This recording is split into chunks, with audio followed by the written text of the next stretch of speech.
Alright, this is going to be how to take a serpentine belt off of a 2007 Buick Lacrosse. So the first thing you're going to want to do is come to your coolant reservoir. These are 12mm bolts up here. Mine are already loosened. So you're just going to want to take those off. 1 and 2. This comes off of those studs. And then you can just wiggle it out and set it off to the side. And the next thing you're going to want to do, my belt's already loosened, but you're going to want to take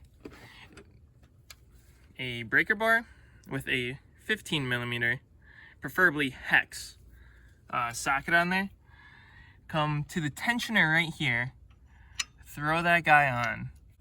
Alright, and then once you get that 15mm on there, you're going to want to push forward counterclockwise, and then this belt should come off. Not as easy as that. I had already taken some of mine off, but all you're gonna want to do is, if you're having trouble, come to the tensioner and try to slide it off the tensioner, because there's no bridge on it.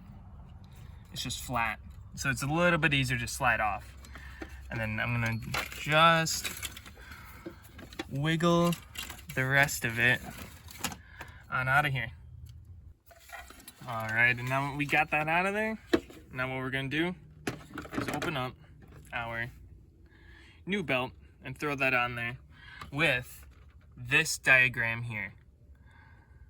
I recommend you also writing, if you own one of these, write it down on your fuse box here. This isn't on usually that diagram will show up on this part of the car, but it does not in this case. So yeah. And then just to show you why I'm changing this belt, this is the old belt right here. Look how cracked and just fucked up that is. And then look at the new belt. Nice, clean. It's good to go to put in. I checked the lengths on it, and then they're both the same, so I'm gonna try to finagle it in there, and I'll get back with you. All right, I got that bad boy back on there.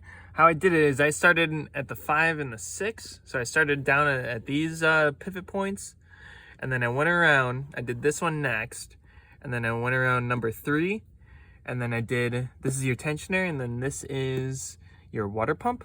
I did these two last. I pulled on this, took some tension off the tensioner, and then kind of just shimmied it around these two at the same time. Because as you can see, those ones, neither one has a bridge on it, so it was just super easy just to slide it on. All right, that's how you do it. Thank you.